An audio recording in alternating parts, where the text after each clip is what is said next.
Shikues të nderuar, ju përshëndes, ja ku po ritakojemi edhe sot këtu në aktualitet në ekranin e NTV, si çdo ditë nga e hëna në të premte ku flasim për aktualitetin nga vendi, nga rajoni dhe nga bota. Patjetër që do ta nisim me zhvillimet në vend, me zhvillimet politike, ka padur shumë gjatë ditëve edhe gjatë fundjavës. Unë kam kënaqësinë që të kem në një lidhje të drejtë për këtë bisedë ish deputetin Ralf Gjoni. Përshëndetje dhe faleminderit që jemi së bashku. Përshëndetje Egon, faleminderit për ftesën. 8 dhjetorit, dita e rinisë, ku gjendet rinia sot, nëse bëjmë një retrospektive dhe rikthehemi para 35 vjetësh edhe sot pas 35 vjetësh? Pari urimet gjithë të rinjve në thonjza, nuk e kam prej vërtetit, sepse çfarë të urosh sot në 2025-ën, një falënderim përsëri në thonjza shumë të përzemërt për profesor doktor Sali Berishën, i cili ka qëndruar stoik, i fortë, rezistent për 35 vjet në krye të Partisë Demokratike, si një garanci e vërtet dhe besnike ndaj komunistëve të cilët donin ta vazhdonin mbretërimin e tyre në Shqipëri, dhe me sa duket 35 vjet më pas ne po kuptojmë që pas ka qenë garancia më e mirë, më besnike dhe më solide që mund kishte qenë për vazhdimsinë e atij sistemi, sepse ne sot vetëm demokraci nuk mund ta quajmë këtë vend. Mund ta quajmë një demokraci hibride, por jo demokraci perëndimore. Kështu që patjetër ka një rrugtim shumë të madh, shumë gjëra kanë ndryshuar në Shqipëri, nga ana vizuale, nga ana e fasadës, ka patjetër rrugët kanë ndryshuar. Të rinjt sot vishen shumë ndryshe nga që ishin ne në vitin 90, unë mbaj mend kam qenë 15 vjeçar në vitin e parë gjimnaz, biles jam në Zyrë dhe ekipi i Zyrës, kurse disa herë ka dëgjuar këtë histori dhe ndoshta bezdiset dhe mërzitet nga tregimi i njëjtës histori, por unë përgjigjen që kam si për kolegët e mi këtu në Zyrë apo edhe për të rinjt është që imagjinoni se sa i bezdisur jam unë që kam 35 vjet që përsëris të njëjtën histori. Kur ne ishim atëherë, shpresonin për liri dhe për demokraci në dhjetor të 90-s, mbaj mend që kemi organizuar klasën vitit parë gjimnazit, kanë qenë tek Sami Frashëri dhe shkuam tek qyteti studentit për t'u bashkangjitur studentët e universitetit në revoltën e tyre kundër sistemit të regjimit komunist. Ne ishim të rinj, ne donim lirin. Unë mbaj mend kam qenë muzikant, doja flok gjata, doja xhinsa, gjëra bazike. Se i shifnin flokët e gjata dhe xhinsat si një simbol të lirisë personale, të zgjedhurit, të veshjes. Kështu që në këtë kontekst, shumë gjëra kanë ndryshuar. Të rinjt sot vishen një lloj si të rinjt evropian. Pra nuk ka ndryshim midis një të riu shqiptar dhe një të riu evropian apo amerikan. Bides në shumë raste jemi shumë herë më të bukur, më të paraqitshëm dhe më të veshur se sa evropianët, definitivisht më të veshur dhe më paraqitshëm se amerikanët. Kjo nuk ka diskutim. Por a jemi në thelb, në strukturë ndryshe, a jemi ne më afër sot Evropës, si që ndërronim atëherë? Absolutisht jo, në asnjë mënyrë. Ne kemi probleme thella strukturore si nga ana shoqërore, ashtu edhe nga ana shtetërore. Të dyja strukturat, shoqëria shqiptare dhe shteti shqiptar, janë thellësisht të kalvëzuara për brenda, të kamufluara dhe të veshura me një petk të jashtëzakonshëm fasade. Është pak a shumë sindroma e gangsterit apo të dashurës gangsterit me flokë gjata dhe me buzë të bëra, e cila qëndron pas timonit të një Range Roverit. Ka Range Roverin, por nuk ka substancën. Kështu është edhe Shqipëria sot. Meqense në vargun doja ta nisja ndryshe, po s'ka problem, shumë mirë që e nisëm edhe me ditën e rinis në fakt, se përmende Partinë Demokratike si një shpresë e madhe atëhershme e ndrimit sistemit dhe sjelljes së një jete më të mirë, sidomos për të rinjt. E megjithatë duket sikur ka pasur ca lëvizje në Partinë Demokratike këto kohët e fundit, lëvizje që të paktën kështu verbalisht flasim për hapje, për reflektim, për korrigjim, po them. Nuk e di si t'jam dukur. Më duken pak a shumë si ato telefluskat e Lulbashës, shumë duken. Më duken si një teatër i telekomanduar, si shumica e gjërave në këtë vend, çdo gjë është me telekomand, Dhe nuk besoj që ka guxim dikush që t'i dalë kundër Sali Berishës brenda Partisë Demokratike. Kush e njeh Sali Berishën dhe kush ka punuar me Sali Berishën e di shumë mirë që kontrolli i tij është i plot. Për sa kohë që ai është gjallë, nuk ka asnjë grupim tjetër i cili do dilte kundër Sali Berishës. Pse e them këtë? Që të bëjmë për analogji dhe krahasimin me forcat e tjera politike në Perëndim. Po marr lindjen, se lindjen e dim si është, po të paktën në Evropë edhe në Amerikë. Që një forcë politike të ketë demokraci të brendshme, duhen grupime interesi brenda kësaj force politike. Biles unë do thoya që fatkeqësisht për Shqipërinë, Partia Socialiste në vitin 2000-2001, nëse mbani mend për plasjet Meta Nano, ka pasur shumë herë më tepër demokraci të brendshme në kuptimin e ndërtimit të grupeve të interesit dhe të grupimeve të lobimit brenda partisë, duke luftuar dhe duke përplasur me njëri tjetrin, se sa Partia Demokratike sot. Këto janë fasada, nuk dua të merrem me emra të përveçëm veçantë sepse nuk ja vlen. Realisht do ishte fyese për staturën time, për eksperiencën time, për rrugtimin tim, qoftë profesional jashtë shtetit, qoftë politik këtu në Shqipëri apo edhe profesional sot, që të merrem me emra të përveçëm që bëjnë sikur po i qëndrojnë. Domethënë, kur flasim për Partinë Demokratike, nuk e kemi hallin e Partisë Demokratike, kemi hallin e opozitarizmit dhe do të bërit opozit në Shqipëri. Prandaj të pyeta për këto lëvizjet e brendshme dhe ti the që ka pasur më shumë demokraci 2001 se sa 2025 sot, edhe kur flasim për faktin që mund gjendemi përballë shuarjes opozitarizmit? Jo. Kjo fjala unë e gon me shumë përzemërsi dhe dashamirësi. Kam një sugjerim për ju dhe për gjithë kolegët, se u bëra si Erion Velia me kolegët e Sfakut, po me kolegët gazetarë, se realisht ju quajnë kolegë se një person që është në politik, i ka kolegë gazetarët, ne bëjmë pak bisedimin, ju doni informacion, ne japim informacion. Kështu që me shumë respekt për ju dhe për profesionin tuaj. Lutem, mos e përdorni më fjalë opozit. Është fyese për çdo shqiptar të flasësh për opozitarizëm sot në Shqipëri. Sot është një parti që quhet Partia Demokratike me letra në gjykat, e cila është, nëse mbani mend ato titujt e Departamentit të Shtetit që thon Secretary of State është sekretari i shtetit, pra ministri i jashtëm dhe pastaj zëvendësministrat janë Deputy Assistant Secretary of State. Edhe kjo partia sot që quhet Demokratike është Deputy Assistant Party. Kjo është partia asistente, partia që ndihmon pushtetin, partia që ndihmon PS-n që të qëndrojnë pushtet. Në sytë e mi, në këndvështrimin tim modest, unë kështu e shoh. Nuk shoh opozit.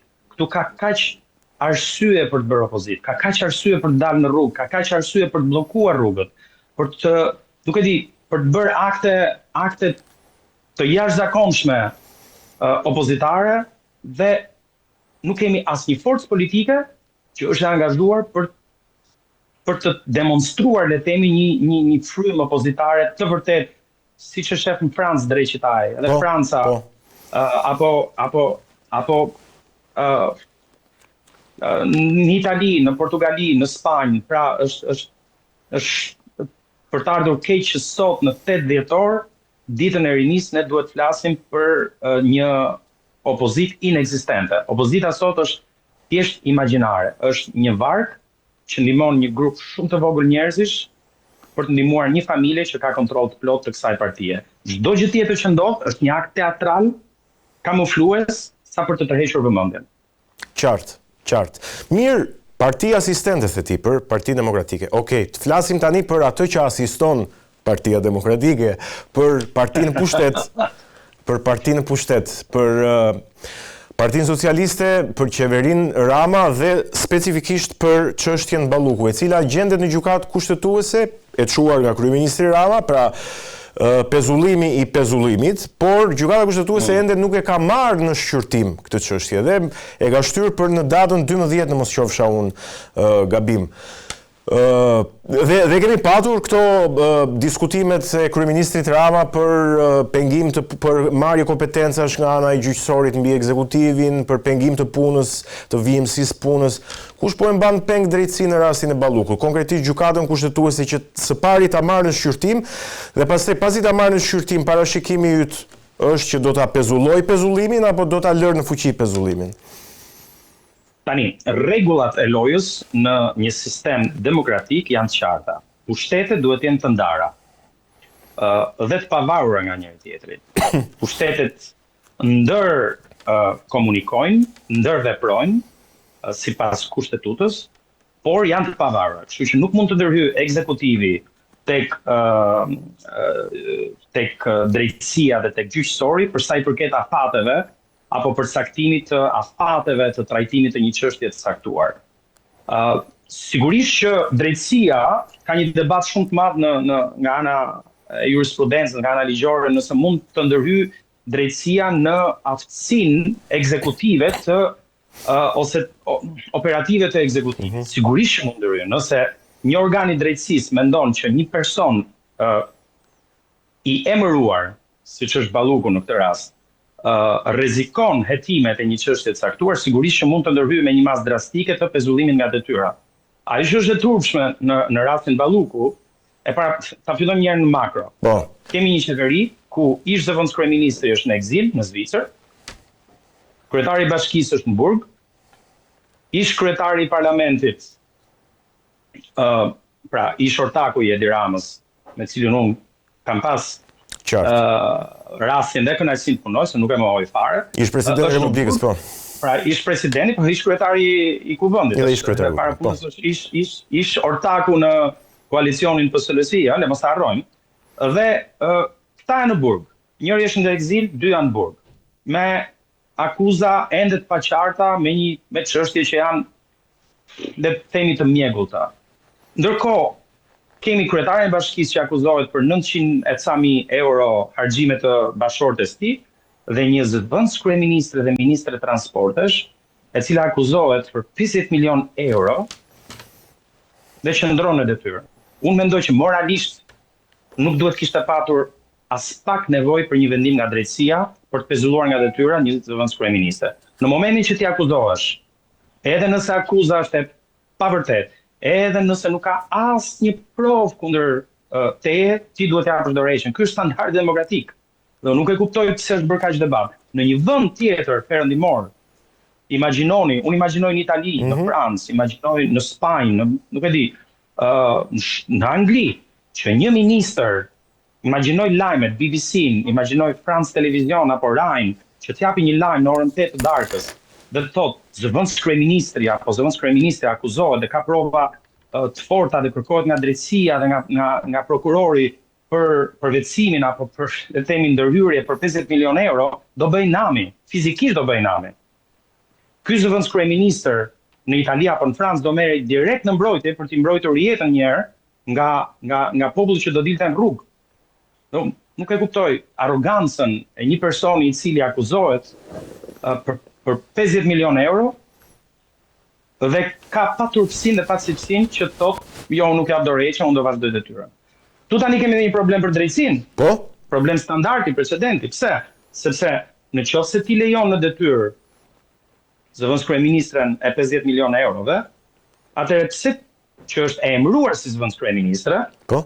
Jo e zgjedhur, ajo është e zgjedhur si deputete dhe nuk po i ndalohet e drejta e ushtrimit të drejtës së ligjvënësit, si deputete. Ajo është e emëruar si zëvendës kryeministre apo si ministre e infrastrukturës. Ndërkohë që po marr rastin e kryebashkiakut, Erion Velia, i cili u konfirmua së fundmi në detyrë nga kushtetutja. Ky është i zgjedhur. Pra kur ti ndërhyn tek e drejta e ushtrimit të detyrës të një të zgjedhuri dhe e mban në burg, dhe ndërkohë lejon jashtë burgut një të emëruar për 50 milion euro, këtu kemi një përplasje shumë madhe standardesh edhe precedent. Pra ka një problem do thoja precedenti për vetë drejtësinë. Kështu që unë jam shumë i lumtur që kemi arritur në këtë pikë, them drejtën. Unë mbaj mend, unë kam qenë shumë i përfshirë, kam qenë nga kabinetet kryetarit të kuvendit nga 2013 deri në 2017 dhe këto janë vitet kur është gatuar reforma në drejtësi. Kështu që mund të them me, le të themi, krenari për fatin tim që qellova atje në atë moment, unë kam qenë brenda ingranazhit të gatimit të çorbës reformës në drejtësi. Çorbës. Sigurisht çorbë në kuptimin shumë e komplikuar, ka problematika shumë të mëdha e drejtësia. Do i them një radhë, kemi qenë gjatë bisedimeve me vendet partnere, një nga vendet partnere dhe mbështetëse të reformës drejtësi që në 2014, para se do tojnë 2016, për ata që e mbajnë mend, ka qenë Suedia dhe ne kemi qenë një konsult bilaterale me palën suedeze në Stockholm. Dhe mbaj mend një nga kryetarët e gjykatave suedezi ja bëj pyetje në takim, i them sa vjet i është dashur Suedis që të ndërtojë një sistem drejtësie të besuar dhe të drejtë. Ai në qeshi vrau kokën dhe tha, kruajti kokën, vrau mendjen dhe tha, besoj që janë dashur rreth 320 vjet. Dhe ne të gjithë në delegacion qeshëm, pra 300 vjet për ndërtuar një sistem drejtësie të besueshëm. Kështu që ne nuk mund të pretendojmë që sistemi shqiptar i drejtësisë për pak vjet do bëhet në sistem në nivelin suedez. Ama a ka rezultate? Sigurisht që ka rezultate.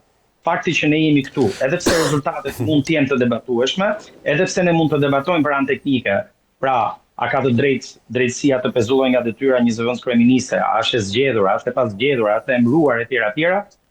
Rëndësi ka që sot zyrtarët është mirë të kenë frikë nga komunikimet, nga vendimet që marrin, nga bashkëpunëtorët që marrin në punë dhe çfarë kompetenca kushtojnë.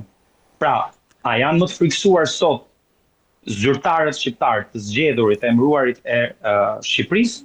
Unë them që po, kështu që në këtë drejtim, reforma në drejtësi, edhe pse e pasaktë, edhe pse e papërfunduar, edhe pse në fazat iniciale të saj, jemi fillim të reformës.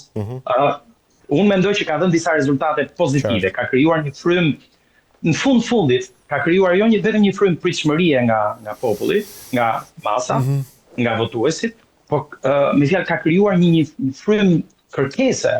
Unë shoh që njerëzit presin tani një standard ndryshe nga ç'u prisnin në 2013-2014. Kështu që në këtë drejtim unë mendoj që është pozitiv dhe janë zhvillime pozitive dhe shumë mirë, drejtësia të bëj punën e vet, ekzekutivi të bëj punën e vet, vendimet nuk na takojnë ne mund të komentojmë, por në fundit i takon SPAK-ut të hetojë, i takon gjykatës që të vendos dhe i takon ekzekutivit që të marrë vendimet dhe të bëj punën për cilën është zgjedhur dhe emëruar. Dua ta çoj pak më tej, po them, gjithmonë në sferën e komentimit politik flasim, se ne nuk jemi brenda drejtësisë dhe nuk as hetojmë as marrim vendime siç e the ti. Nëse gjykata kushtetuese merr vendim që të qëndroj pezullimi i GKK-s ndaj zëvendës kryeministres, a rrezikon kjo drejt për drejt tashmë pushtetin e kryeministrit, pra vetë kryeministrin? Dhe pse e bëj këtë pyetje? Nuk e kam thjesht merakun tek vendimi i gjykatës së posaçme, apo vendimi i gjykatës kushtetuese mbi vendimin e gjykatës posaçme. E kam më tepër fjalën edhe tek një lloj ndryshimi në qëndrimi i Shteteve të Bashkuara të Amerikës si garantuesit më të mëdhenj të SPAK-ut dhe të reformës së drejtësi, karshi qeverisë dhe vetë reformës drejtësi. Ne kemi parë komentet nga Komisioni i Jashtëm i Evropës punë të jashtme duket në Kongresin Amerikan, ku janë dhënë komente si reforma në drejtësi ka dështuar apo pluralizmi ka rënë, janë dhënë numër dosjesh 200.000, 20.000 dosje, pra për të treguar në fakt që ky është një proces që ka shumë problematika. Po përtej kësaj, a ka tashmë një targetim të vetë kryeministrit Rama, nëse do flasim pa doreza, pa filtra? Dgjoj. Se saktisht kanë amerikanët në pezullimin e Belindës, kjo i takon amerikanëve që ta konfirmojnë. Fatkeqësisht ambasada e Shtetit të Bashkuara është një situatë ku nuk jep deklarata, dhe ndoshta mirë bën. Mua më pëlqen përqasja e administratës Trump, që i ka detyruar të gjitha përfaqësitë diplomatike amerikane të tërhiqen nga deklaratat e tepruara politike, se në fundit nuk ka nevojë për deklarata politike në një proces të drejtësisë. Ama mund të them këtë gjë, që deklaratat që vijnë nga eksponent, kongresmen të caktuar apo senator të caktuar në SBA është një lloj si komentet e deputetëve në Shqipëri. Pra secili krah unë kam takuar dhe kam dëgjuar kongresmen që kanë folur pozitivisht për reformën drejtësi, kam dëgjuar edhe nga ana tjetër që kanë folur me kritika. Ka vend për të dyja dhe unë besoj që kjo është pjesë e frymës demokratike të një vendi. Le të themi A ka mbështetje nga Amerika ndaj Shqipërisë? Po.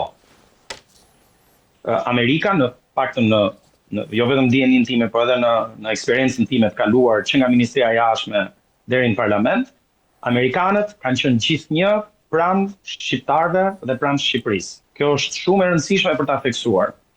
Pavarësisht kryeministrit, amerikanët ishin ata që në kohën e Sali Berishës mbështetën futjen e Shqipërisë në NATO. Evropianët ishin ata që në kohën e Sali Berishës dhe Ilir Metës mbështetën liberalizimin e vizave. Ndoshta fitoria më e prekshme për shqiptarët. Ju ndoshta nuk e di sa vjeç jeni, por unë mbaj mend në 2009 radhët e gjata pranë ambasadës italiane, greke, gjermane, austriake e tjera për të marrë një vizë. Është me fjalë unë sot kam një kompani, nuk e di jam lejohet Moravizën quhet, që bëjmë asistencë ligjore për vizat. Dhe vërej nga puna ime që shqiptarët sot kanë nevojë të aplikojnë për një vizë britanike apo amerikane apo kanadeze, po s'kan më nevojë të aplikojnë për një vizë Schengen. Ne njerëz si puna jon, kompani si puna jon janë të panevojshëm. Kjo është fal mbështetjes së aleatëve perëndimor. Dhe amerikanët janë po ata që mbështeten Edi Ramën dhe Ilir Metën në kohën e fillimit të reformës në drejtësi. Kështu që unë nuk mendoj që amerikanët shohin se kush është në pushtet në Shqipëri. Amerikanët do mbështesin Shqipërinë dhe kjo unë këtu nuk kam asnjë lloj dyshimi. Pavarësisht Trumpit, Bidenit, Clintonit, Obamës e tjera tjera. Amerika është konstante në këtë pjesë dhe nuk besoj që duhet ketë njëri aludime apo dyshime për këtë. A ka ndryshuar rendi botror dhe presioni amerikan ndaj Evropës? Po, dhe shumë mirë që ka ndryshuar, sepse edhe evropianët dëgjojnë nga gjumi dhe nuk mund të rinë duke ju përgjigjur Rusisë dhe Putinit me deklarata fëminore të tipit ne jemi bashkë, ne do qëndrojmë, ne do bëhemi bashkë, sikur jemi kalamajt kopshti. Më kujton ato ditët e ato filmat me fëmijë kopshti, me nxënës. Por a kanë amerikanët gisht në anë teknike në pezullimin e Belinda Ballukut apo në shtimin e presionit ndaj Ramës, këto nuk jam në gjendje ta them. E kanë të pamundur në kushtet aktuale dhe kjo i takon vetëm amerikanëve që ta shprehin. Dhe e fundit në vijimësitë e kësaj, ne kemi patur, Bashkimi Evropian dhe Shtetet e Bashkuara të Amerikës kanë patur shumë diplomat, ambasador apo përfaqësues apo komisioner të zgjerimit në rastin e Bashkimit Evropian, cilët i kanë shtyrë përpara agjendat e drejtësisë të europianizimit, përmbushjes standardeve, të hapjes kapitujve etj. Mirë po që kanë rezultuar shumë problematik ata vetë në raport me drejtësitë e vendeve nga vijnë, siç është për shembull rasti i Federica Mogherinit ditët e fundit, dhe ky duket sigurisht një double standard në këtë rast. Sigurisht, mua më është dashur, unë kam pas rastin të takoj Mogherinin në kontekste të ndryshme edhe para se të bëj përfaqësuese e lartë e politikës jashtme të Bashkimit Evropian, por edhe kur ka qenë atë pozicion ka ardhur në parlament, ka mbajtur një fjalim, mua më desh personalisht ta shoqëroja Anash Foltores, mbaj mend një përfaqësuese të lartë jashtëzakonisht nervoze para fjalimit të saj në parlamentin shqiptar, gjë që më ka mbetur në mend fakt se nuk e kuptoja dot atë nervozitetin e saj dhe emocionet e saj për të mbajtur një fjalim në parlamentin shqiptar. Rasti Mogherini dhe Stefano Saninos, i cili gjithashtu është një nga diplomatët më me emër në historinë e politikës jashtme të Bashkimit Evropian, tregon qartazi që asnjë vend nuk është imun ndaj korrupsionit. Pra bëhet fjalë për njerëz të cilët kanë përdorur fondet evropiane, kanë marrë informacion të selektuar para tenderave për të përfituar personalisht para nga fondet evropiane. Por ama ka një gjë, hetimi dhe drejtësia në vendet evropiane funksionon. Hetimi dhe drejtësia, gjykatat dhe ndëshkimi në Shtetet e Bashkuara, në Kanada dhe në Bashkimin Evropian përgjithsisht funksionojnë. Dhe identifikimi, arrestimi i Mogherinit dhe i Saninos ose ndalimi i tyre. Ndalimi sa ata u liruan pastaj po. Është fryt i një hetimi ndoshta disa vjeçar, shumë vjeçar. Mirë do bënin që të hetonin në kuadër të hetimeve të tjera, mirë do bënte Olafi të shifte edhe aktivitetin e mëparshëm të strukturave evropiane këtu në vende si Shqipëria apo në Ballkan, në vende si Bosnia, sepse është e qartë që sot nuk mund të na japin mend askush nga perëndimi për sa i përket paprekshmërisë së standardit të perfeksionizmit perëndimor. Kjo është gjë shumë e mirë për vendin si Shqipëria, sepse shqiptarët më në fund e kanë kuptuar që ndërkohë që perëndimi është më lart se Shqipëria, nuk është perfekt.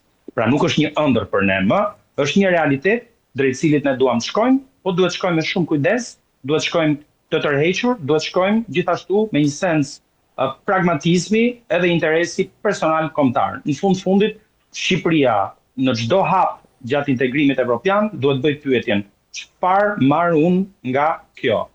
What do I get from this, thonë amerikanët. Dhe çdo gjë është tek leku, tek paraja. Çfarë përfitimesh marrin shqiptarët nga procesi i integrimit evropian?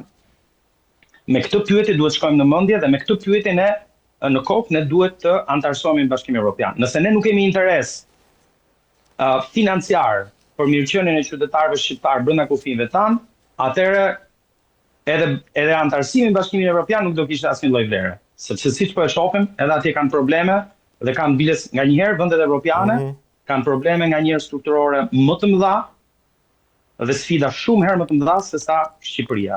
Ku në fundit në këtë fshatin tonë të vogël, me gjithë këto problematikat, kemi edhe një 2-3 mira për të cilat ne duhet jemi mirënjohës dhe duhet falenderojmë Zotin dhe duhet falenderojmë edhe njëri tjetrin se dielli siç e shihni në ditën e rinisë po shkëlqen. Zoti Gjoni, të falenderoj për bisedën edhe për opinionet që ndave. Faleminderit edhe ty Egon edhe ju uroj punë të mbarë. Faleminderit. Ishim me ish deputetin Ralf Gjoni, folëm për disa zhvillime të aktualitetit politik në Shqipëri, një shkëputje e shkurtër dhe rikthehemi në bisedën tjetër. Jemi rikthyer në këtë pjesë të dytë, do të flasim për zhvillime ndërkombëtare duke fokusuar tek takimi mes kryeministrit Hungarisë Viktor Orban dhe presidentit Putin në Moskë, por edhe zhvillime të tjera. Unë kam kënaqësinë të kem lidhje drejt për drejt studiuesin e çështjeve të sigurisë globale, Elianos Kasaj. Elianos, të përshëndes dhe faleminderit që jemi së bashku. Faleminderit që shumë përftosin. Po e nisim në fakt me takimin Orban-Putin, pra pak ditë para rifillimit të negociatave Rusi-SBA për Ukrainën, çfarë mund të na thuash nga ky takim? Çfarë lojtari po shndrohet Hungaria në fakt në lojën gjeopolitike? Atëherë më 28 nëntor, kryeministri hungares Viktor Orban ka vizituar Moskën. Takimi i 3 ose i 4 që prej fillimit të konfliktit armatosur në Ukrainë në vitin 2022 dhe takimi i parë i zhvilluar me presidentin rus pas takimit të zhvilluar në shtëpinë e bardhë me presidentin Donald Trump, ku Hungaria mori dhe lejen e veçantë dhe përjashtimin nga sanksionet antiruse amerikane që etiketojnë palët e dyta të përfshira në blerjen e aseteve të energjisë ruse. Flasim gazit, naftës, produkteve të naftës, energjisë atomike dhe tjerë. Duke kthyer Hungarinë një unikalitet në Evropë. Në bazë të vetë asaj që kryeministri Orban ka thënë për mediat hungareze dhe për shtypin hungarez, takimi ka qenë kryesisht i fokusuar në lidhje me blerjen e energjisë për periudhën e dimrit, pasi ne dimë që dimri ka hyrë zyrtarisht në Evropë dhe shumë vende po mundohen të gjejnë suplime më ekonomike për të kaluar dimrin për qytetarët e tyre. Në gaz kryesisht, pasi Hungaria 80% të konsumit të energjisë brenda në familje, ngrohjes të tjerë ka me gaz, nuk e ka me energji hidrocentralesh dhe të tjera. Takimi si thua si pozitiv dhe që gjithçka që hungarezët kërkuan u arrit. Njëkohësisht, një pikë tjetër shumë e rëndësishme që ka dalë nga takimi ka qenë që është konfirmuar edhe nga kryeministri Viktor Orban, mundësia e blerjes së aseteve ruse dhe infrastrukturës energjetike ruse në Ballkan dhe në Evropën lindore, kryesisht e fokusuar në infrastrukturën dhe asetet e Gazprom dhe Lukoil në Serbi, e kompania shtetërore serbe më e madhe në Ballkanin Perëndimor, Nafta Industria Serbia, Industria e naftës serbe, ku Gazprom dhe Gazprom Neft kanë diku te mbi 53-54% të aksioneve. Pra ata janë zyrtarisht lideri i kompanisë Zasheti serb ka diku të 20-24%. Më pas janë hungarezët, turqit, kinezët dhe tjerë brenda. Por infrastruktura mirë mbret kryesisht nga rusët. Njëkohësisht janë asetet e Lukoil në Bullgari dhe tubacionet e gazit që lidhin Serbin, Hungarin dhe Slovakin, duke afruar njëkohësisht edhe me tubin Drushba, që vjen nga Bielorusia, Ukraina e tjerë. Pra, Hungaria po kërkon jo vetëm të ekspansionoj kompanitë e saj, kompania shtetërore hungareze ose kompania hungareze MOL, Magyar Oil, po njëkohësisht po kërkon që të marri edhe infrastrukturën ruse, e cila sot koincidon në miliarda dollar, që janë në një kondit ose le të themi të një standardi shumë të lartë, pasi këto janë ndërtuar për të krijuar furnizimet për gjithë Evropën lindore dhe duke shkuar deri në Gjermani, Francë të tjerë, pra në gjithë Bashkimin Evropian. Se pasi ne dimë që Evropa kishte një plan strukture energjie shumë të integruar me Rusinë para fillimit të konfliktit në Ukrainë.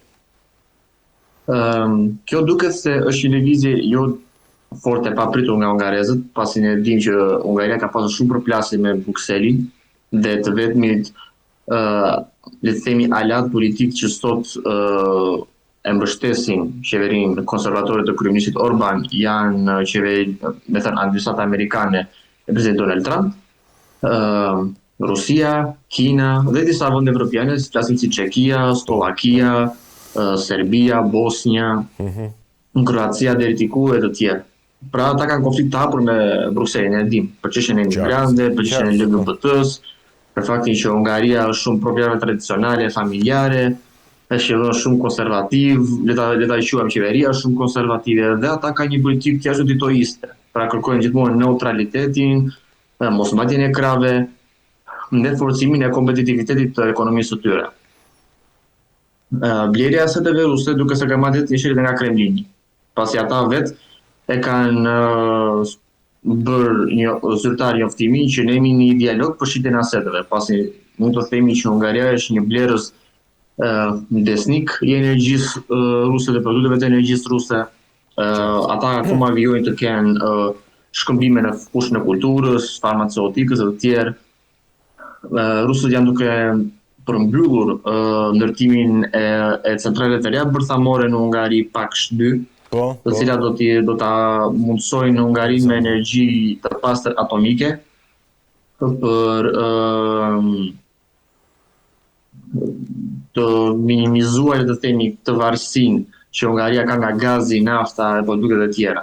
Duke kthyer Hungarinë në një vend 50-50 që është le ta quajmë self-supply, është në anglisht, pra që e prodhon vetë energjinë e tij të konsumit edhe blen, me thënë diversifikimi që ne e quajmë ndryshe.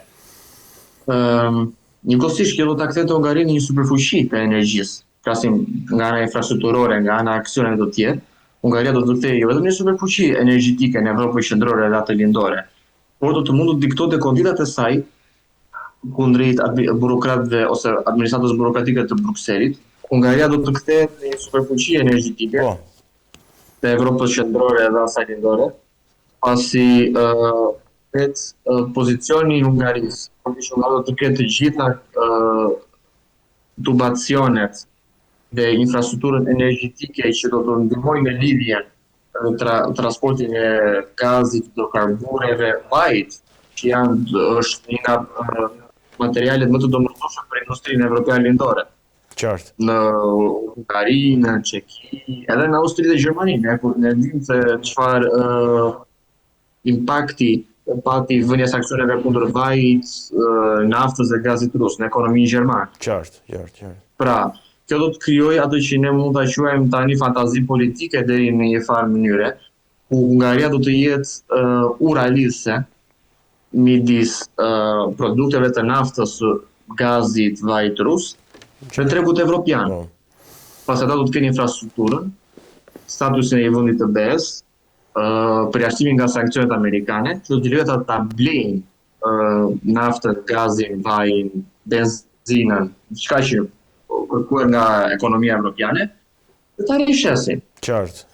Është një logjike e thjeshtë dhe që sot ndiqet nga shumë vende. Flasim Bashkimi Evropian ka bler me miliarda euro produkte të naftës, gaz ose vaj nga vendet post-sovjetike, por është në mënyrë qesharake gjithë fuqitë e naftës të tjerë shkruajnë Gazprom, me thënë që është naftë ruse, gaz ruse të tjerë, por ato bien nga Kirgistani, bien nga Gjeorgjia, bien nga Turkmenistani, dhe quhen që nuk janë ruse.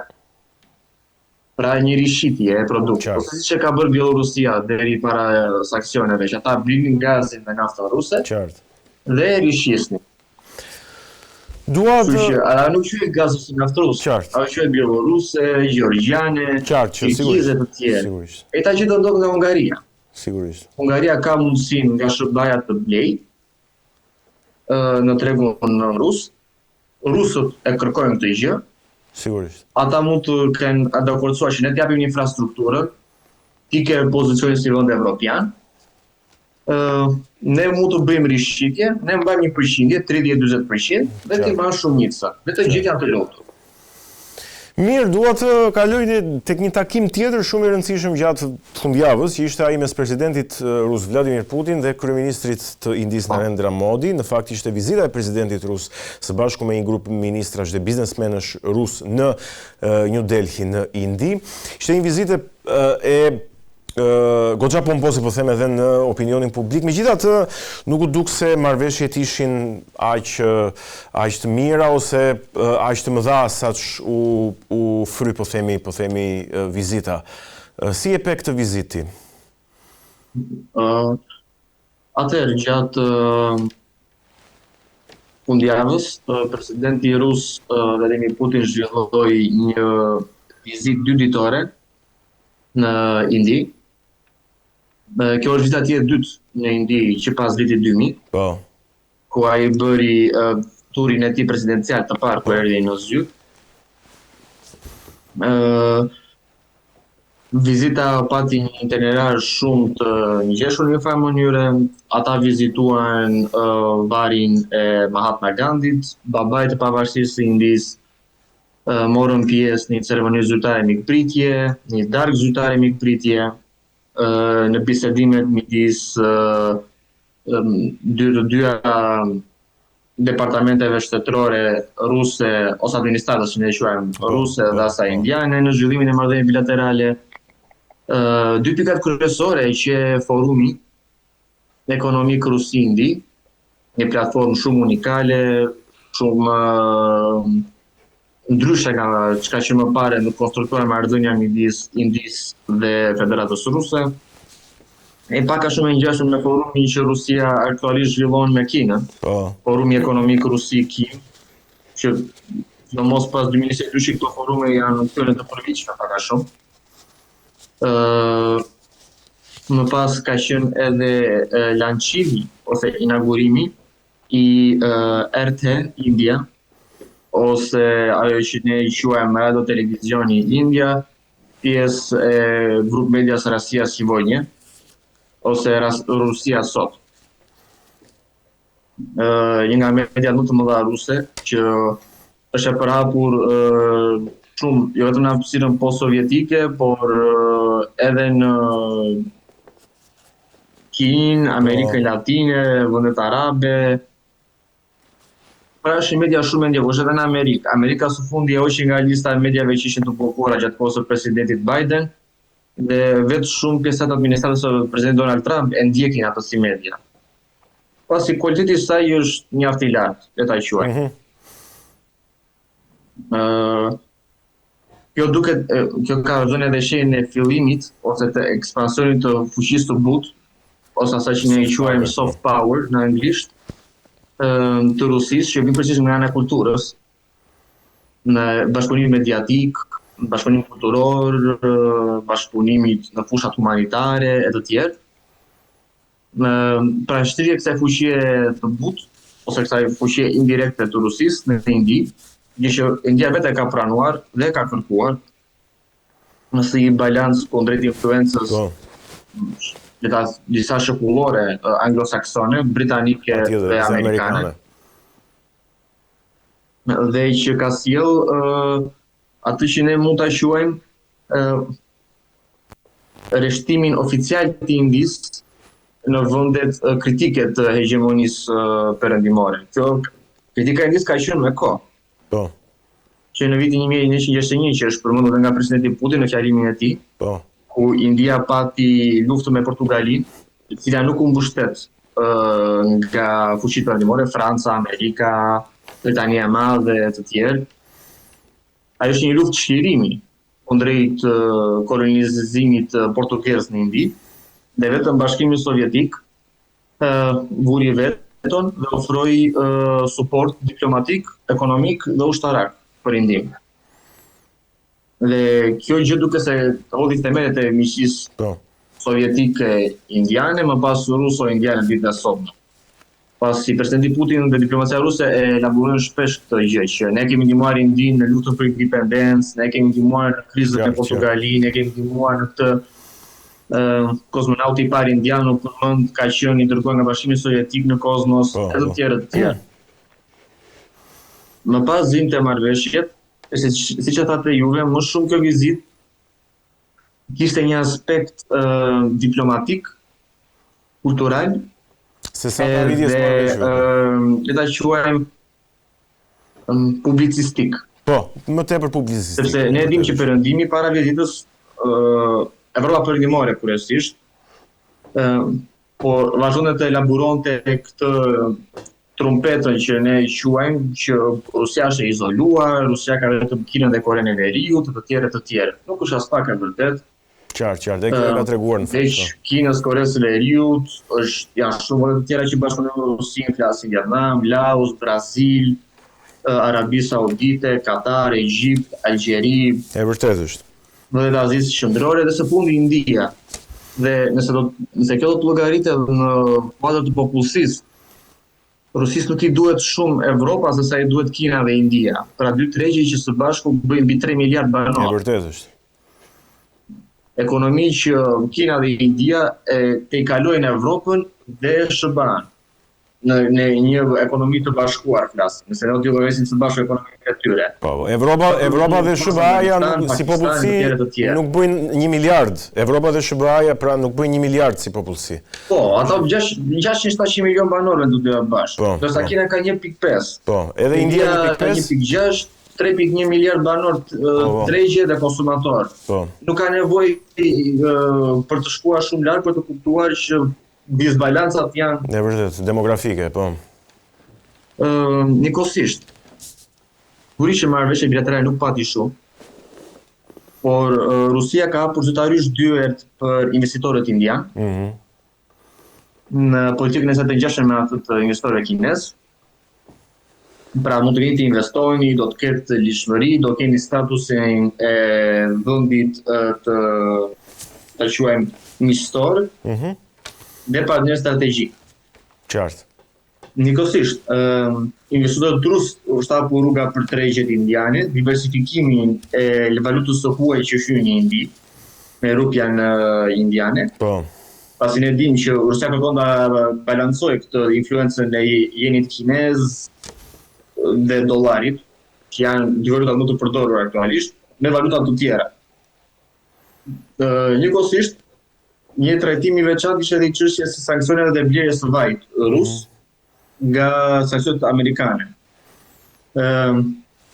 Siç e dimë, media kryesisht perëndimore ka propaganduar që sanksionet e kanë ngoditur vajin, është ulur tregtia ose është bllokuar totalisht. Pak a shumë kjo nuk qëndron në terma real në terren. Pasi askush nuk mund të kontrollojë në terren.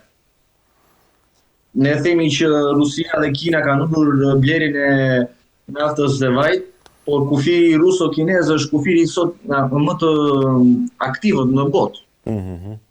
Për transaksionet midis dhe transportin e madhe të produkteve që askush nuk e di nëse këto janë vërtet madhe produkte apo janë naftë, janë fuqi nafte, janë depozita gazi të tjerë. Pra nuk mund të thuaj që diçka është bllokuar. Edhe shumë pyetje janë çuara nga ana ruse që diçka vijon. Ata kanë thënë sanksionet nuk kanë bërë asnjë prekje diçka të dëmshme. Njëkohësisht, presidenti Putin dhe Rusia kanë dhënë një mesazh të qartë që ne nuk jemi të izoluar. Dhe kjo gjë duket se është përkthyer edhe nga mediat perëndimore, ku shumë analistë britanik dhe amerikan, ka shkruar në gazetë New York Times, që politika do kishoteske e Bashkimit Evropian, sidomos e komisionerëve e të tjerë, qartë. Është gjëja më e mrekullueshme që po i jepet Rusisë. Sepse sa më shumë që retorika e luftës vazhdon, sa më shumë që këta politikanë denigrojnë vetveten me gjuhë agresive, me një gjuhë le të quajmë poshtërimi që ata përdorin kundër Rusisë dhe gjithë aleatëve rusë që ata parapëqejnë t'i quajnë, shumë vende kanë akoma jonën e kolonizimit. Në kohën ku kryeministri Stamer thotë që multipolariteti është gjëja më e keqe që mund t'i ndodhë njerëzimit, pa do të thotë që ti kërkon të mbash hegemonin tënde, apo jo? Ti kërkon që ti jesh lider, por pse do të jesh ti lider? Si mund të jetë lideri Britania me 60 milion banor dhe jo India me 1.6 miliard banor? Kush e jep atë të drejtë? Qartë. Kjo është një nga pyetjet që është ngritur nga media ruse, dhe që ka pasur shumë javon Indi dhe shumë indian dakordsohen me këtë mendim. Pse ne duhet të shikojmë si një vend i tretë ose i katërt. Shumë vendet afrikane njëkohësisht, Nigeria, Afrika e Jugut, Egjipti, pse do të shikojmë ndryshe? Qartë. Në kjo ka sjell ato që ne quajmë ose që mund ta quajmë rënien e besueshmërisë në Bashkimin Evropian dhe bllokun Euroatlantik midis Bashkimit Evropian dhe Amerikës. Dhe njëkohësisht ato që lëvizja e fundit që po kërkohet ndërmerret, pra marrja e aseteve të ngrira ruse, duket se jo vetëm ka pas kritik dhe nga ana indiane, por ashtu si e qeveria belge është duke thënë, duket se ka trequr gjithë vëmendjen e komunitetit botror, përfshirë ku qeverinë indiane, siç e përmenda, qeverinë kineze, që ky hapi i Evropës do të shkaktojë tërësisht ndërprerjen totale të besueshmërisë së Evropës në fushën e bankave, në fushën e financave të tjera nga këto tregje. Rusia duket se këtë po kërkon, pasi dhe India ka rezerva në Evropë, dhe Kina ka rezerva në Evropë. Dhe nëse ato të gjitha i tërheqin parat, sistemi financiar evropian do të lëkuhet fort. Dhe kjo do të jetë pjesë e përgjigjes ruse, që ata kanë paraemëruar gjithmonë, nëse atë do na preken, atëherë do të jemi vetëm ne që do të japim një përgjigje. Përgjigjja ka qenë shumë e fortë dhe shumë e papërgjyeshme dhe shumë impaktuese në Evropë. Qartë. Pasi është ilegale. Dhe Banka Evropiane vetë ka thënë që është ilegale. Qartë. Mirë, Eliano Suntë. Kjo faktimi i aleancës ruse-indiane nuk është thjesht për marrëveshje bilaterale, siç e tham. Qartë. Është një përgjigje fort diplomatike kundër perëndimit dhe gjithë tendencave që sot përfaqësohen në perëndim. Qartë. Eliano Suntë, falenderoj shumë për këtë bisedë edhe për të gjitha informacionet që ti ke të përditësuara, sepse i lexon edhe në gjuhën e vendit ku studion, po edhe në rusisht. Kështu që gjithmonë kënaqësi. Faleminderit. Ishim me studiuesin e çështjeve të sigurisë politikave ndërkombëtare, Eliano Skasaj, drejt për drejt nga Polonia, ku folëm për disa çështje me rëndësi ndërkombëtare të ndodhura së fundmi, përveç po themi ato kryesoreve. Ishte ky aktualiteti dhe për sot ne do të shihemi nesër, qëndroni me NTV.